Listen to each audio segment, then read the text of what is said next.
Bienvenidos a Labor y Frutos. Esto que veis aquí es lo que yo uso habitualmente para hacer injertos, y lo que pretendo hacer en este vídeo es explicar cómo he llegado a esta selección, por qué uso estas cosas y no otras. Voy a pasar por todos los componentes, por las tijeras, la sierra, los cúteres, el material de injertar, el alcohol para desinfectar, el desinfectante para los elementos de corte y las cintas. A nivel del material que vamos a utilizar para injertar, básicamente yo distinguiría entre tres tipos de material. El que se coge cuando los árboles están en parada invernal y se almacena en la nevera después de desinfectarlo y demás. Ahora estamos en septiembre y, como podéis ver, todavía sería un material perfectamente utilizable. De esto ya he hecho un vídeo en mucho más detalle que os dejaré enlazado. Después se pasaría al material del año. A partir del verano, las yemas axilares ya estarían suficientemente desarrolladas como para poder injertar con ellas, y como podéis ver, aquí hay una yema axilar que se podría injertar a escudete, o si se recubre esta estaquilla se podrían utilizar otras técnicas como corona, inglés, hendidura. Esto vale para árboles de pepita como para árboles de hueso, como esta rama que es de melocotón. Típicamente en los árboles de hueso se suele utilizar este material recogido en el verano para injertar a escudete, ya sea quitando toda la madera o dejando una poca como si fuese un chip que se desliza por debajo de la corteza. El último tipo de material para injertar sería en especies perennes que se podrían injertar en cualquier momento en el que estuviesen creciendo activamente, y se podría diferenciar un poco lo que serían ramas a lo largo del tronco que se utilizan con la idea de que las yemas que hay en reposo en quiescencia prendan, o lo que serían las puntas cuando las yemas están a punto de brotar. Justo cuando ya se están desarrollando y empezando a abrir sería un buen momento para cogerlas y utilizarlas para hacer injertos. Como cuando se hace injertos suele hacer bastante calor, pues lo suyo es que las bolsas en las que se llevan las estaquillas para hacer injertos se metan en una nevera y protegerlas así un poco de la temperatura. Todos estos cuchillos, navajas y cúteres que veis aquí los he utilizado para injertar a lo largo de los años. La única cosa realmente importante para hacer injertos es que el elemento de corte esté realmente bien afilado, y por eso yo suelo favorecer los cúteres, porque cuando la hoja deja de cortar como uno quiere se cambia y ya está. A nivel casero, yo siempre he afilado los cuchillos con una piedra de carburo de silicio y después una chaira. Y el problema de esto es que, al menos para que el afilado sea muy bueno en los cuchillos y navajas de injertar, yo creo que requieren algo más de compromiso, y básicamente habría que seguir esa secuencia en la que se pasa de una piedra de grano 1000 a una piedra de grano 3000, luego a una de 6000 y después ya un estabilizador de cuero con masillas y demás, que siempre se pueden sacar pasos de ahí. Incluso hay gente que con 2 piedras al aceite se apaña perfectamente, pero desde luego que, en mi opinión, el afilado que se consigue con un cúter con una hoja de carburo de tungsteno, que este año la he estado probando en este cúter y no he llegado ni siquiera a romper el primer tramo del cúter porque corta perfectamente todavía. Pienso que si no te quieres complicar la vida, pues los cúteres son una opción que requiere menos compromiso para hacer muy buenos cortes, porque están muy bien afilados, que una navaja. Aunque a nivel de navaja sí que pienso que tener una lengüeta de latón o una lengüeta en la hoja como esta viene muy bien. Este año he hecho unos injertos de azufaifo que, si no hubiese sido por esta lengüeta, no habría sido capaz de hacerlos, porque la corteza estaba muy dura y no se despegaba muy bien. y gracias a esto se despegó. Una vez que entramos en lo que serían los cúteres, yo descartaría todos aquellos en los que la hoja tiene algo de vaivén. Este lo descarté por eso, este por la misma razón, este también por esa razón. Después, al final este año lo he usado poco porque este tiene lo mejor de los dos tipos de cúteres, de los de hoja trapezoidal y de los de hoja alargada. Aquí hay más trozo de hoja expuesto que en la mayoría de los cúteres de hoja trapezoidal y además está estática, es rígida, puedes hacer toda la fuerza que quieras que no oscila la hoja.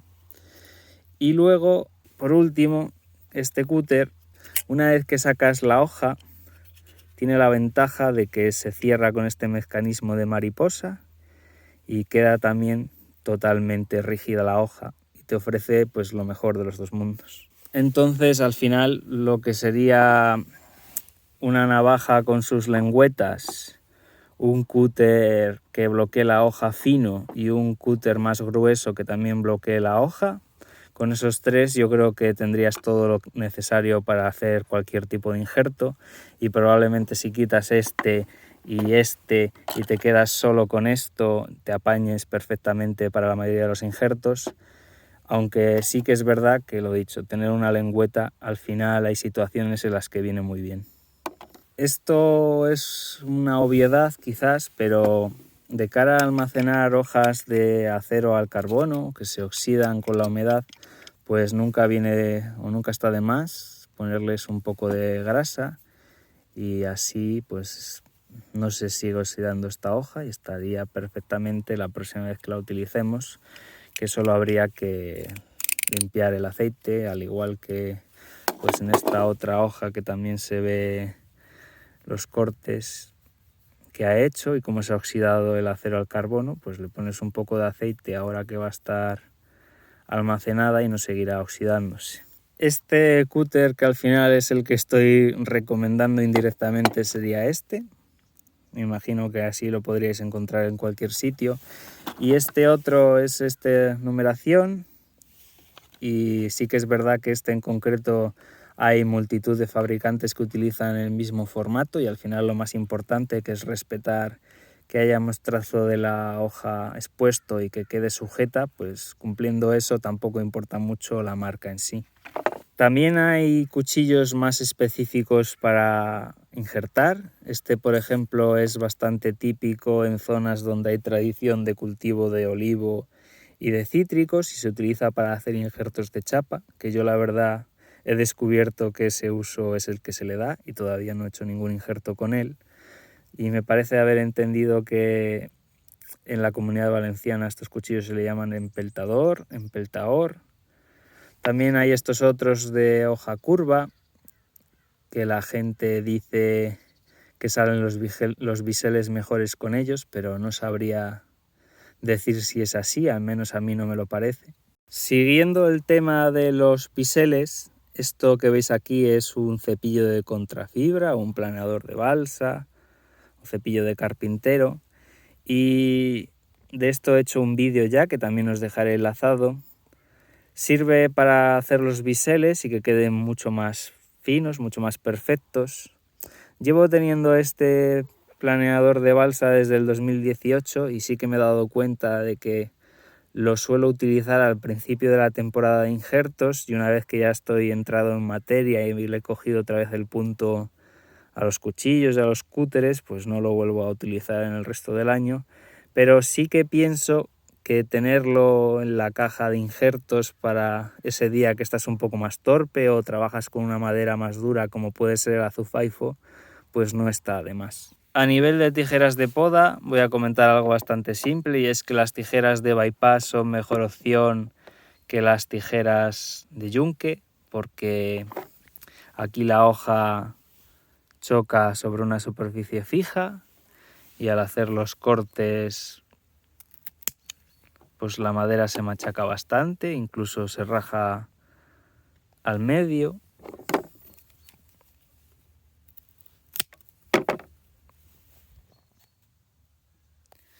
Y pues con una tijera de bypass los cortes son mejores, más limpios y la madera pues se preserva mejor. Cuanta mejor sea la tijera que tengáis y mejor afilada esté, pues los cortes serán más limpios. También es importante que las hojas estén juntas entre ellas, que no tengan juego. Por ejemplo, si la tijera tiene juego como aquí, que se separan las hojas y quieres hacer un corte, pues normalmente las escabechinas son importantes, así que lo suyo es que no tenga juego. Y además, para no tener juego también es importante que tenga aceite, porque si no pues no se abre bien. Que con un boli de engrase cualquiera se soluciona el tema del aceite.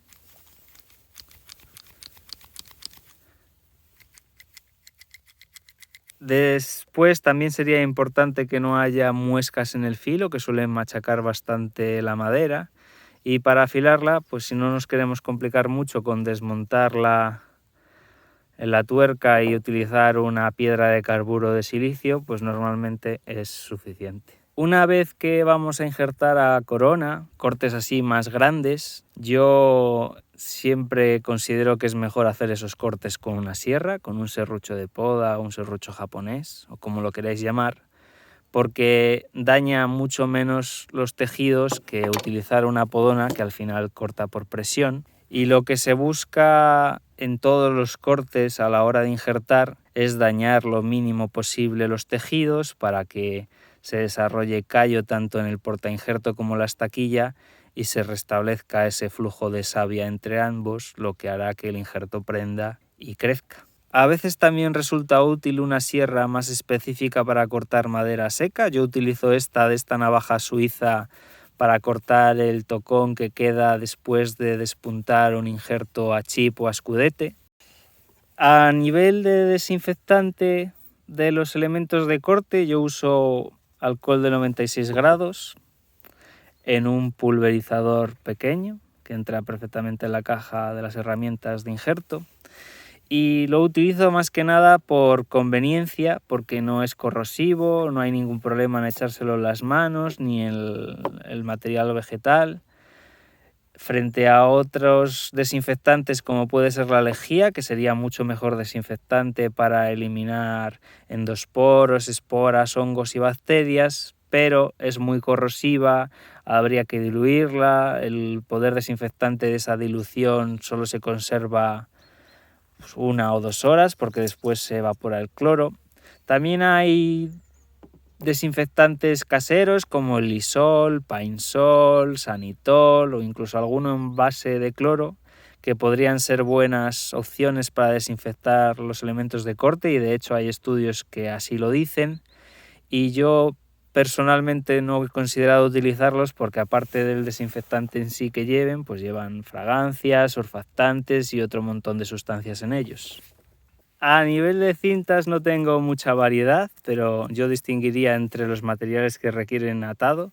Esto es de una bolsa de pan de molde, que un plástico que se estire algo y sea ligeramente elástico es suficiente. Con esto yo he hecho injertos y funciona relativamente bien. Después hay cintas de polietileno comerciales para hacer injertos, cintas de PVC, se podría utilizar también rafia para atar un injerto, cintas como de film transparente, luego lo que serían cintas aislantes que tienen un adhesivo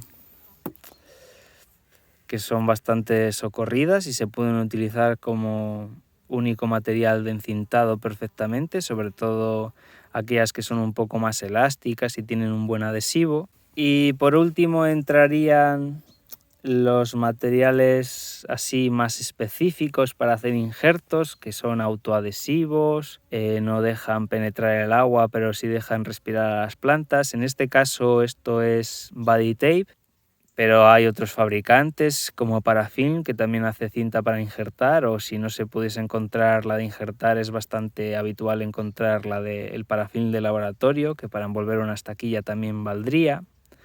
Luego hay otros fabricantes que hacen una cinta semejante a Bodytape. Al final se pueden encintar los injertos con cualquier cosa de estas que os he comentado, y la combinación que yo suelo utilizar es Bodytape para hacer injertos a chip, envolver las estaquillas, o inglés, hendidura, corona. Yo lo suelo poner primero y después pongo una capa superior de cinta aislante, porque mi percepción es que los injertos cuando se recubren con la cinta aislante se mueven más rápido, probablemente porque el Bodytape sí que deja pasar la radiación solar o la luz. Y también pues a la hora de desencintar un injerto que está con cinta aislante, si hay una cinta debajo que no está pegada a la corteza, pues es mucho más fácil.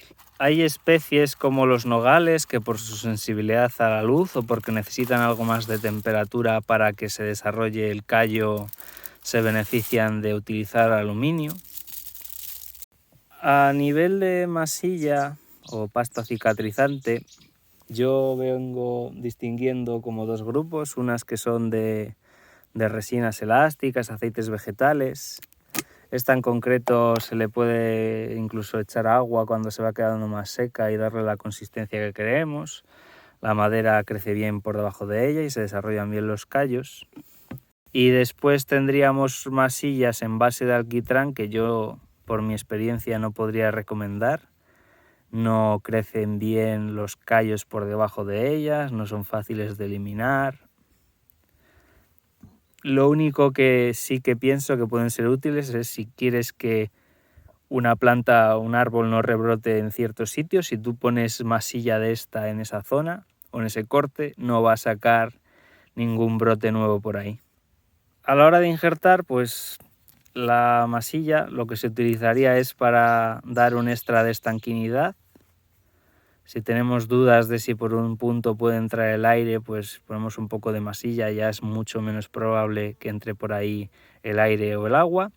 Además, también se puede poner en el corte superior de una estaquilla, aunque yo habitualmente pongo Bodytape, que es como lo tengo a mano y no mancha y ni hay que esperar a que se seque ni nada, suele ser más cómodo. Una vez que hemos injertado algo, pasa a ser una rama como cualquier otra dentro de la especie que hayamos injertado, y por ello hay que utilizar algo con lo que identificarla del resto. Una opción sería coger una lata de aluminio y cortar un trozo y escribir con un boli la variedad que hemos injertado y después sujetarla con un alambre o un macarrón de estos plásticos que están estabilizados para aguantar la radiación solar. También se podría utilizar un rotulador resistente a la radiación ultravioleta, al agua y demás.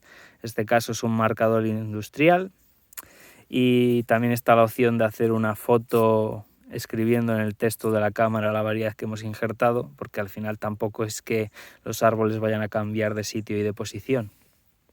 Llevo ya unos cuantos años llevando las cosas de injertar en esta caja sin tapa, y al final un huerto y una finca es un entorno pues, en el que la tierra y restos vegetales son muy habituales, y sí que recomendaría buscarse una cajita o una caja cerrada para meter todo eso, y así que las cintas y los cúteres y demás no se llenen de suciedad. Y en relación con los injertos, voy a venir aquí al invernadero a cubrir lo que serían un poco los intangibles de hacer injertos en árboles frutales. Y estos injertos que veis aquí son injertos de aguacate y han tardado 8 semanas en empezar a dar signos de que habían prendido. Ahora ya están un poco más avanzados. Dicho ahora, 8 semanas no parecen mucho tiempo, pero cuando estás esperando que unos injertos que has hecho con bastante ilusión den señales de si han prendido o no, 8 semanas son bastante tiempo, y por eso la paciencia yo sería algo que considero que hace falta para injertar árboles frutales, aparte de para cultivarlos, porque los tiempos de las plantas no son los tiempos de La electricidad, por ejemplo, encender una bombilla o apagarla es algo mucho más inmediato que hacer un injerto. Yo nunca había injertado antes aguacates y lo que hice para obtener mucha información es hacer técnicas distintas de injertos, desde lateral subcortical, a corona, a hendidura, a inglés me parece que también hay alguno. Y esto está relacionado con los injertos porque al ser una actividad limitada por las estaciones, aquí se podría injertar igual del 15 de marzo al 15 de septiembre, pues no se puede estar aprendiendo todo el año, es decir, que hay que buscar maximizar ese aprendizaje haciendo muchas técnicas de injerto distintas y si se puede, pues también injertar especies diferentes y así el aprendizaje será mucho mayor que si estás haciendo 3 años seguidos injertos de hendidura en manzano. Después de haber desarrollado cada punto, vuelvo a la configuración inicial. Ahora ya sabéis por qué esto es lo que utilizo para injertar. Como he estado aquí un rato de cuclillas grabando esto, voy a añadir un taburete o una silla. Cuando se hacen injertos a una altura que requiere agacharse, pues nunca está de más. Y por hoy ya estaría. Voy a pasar a hacer otra cosa.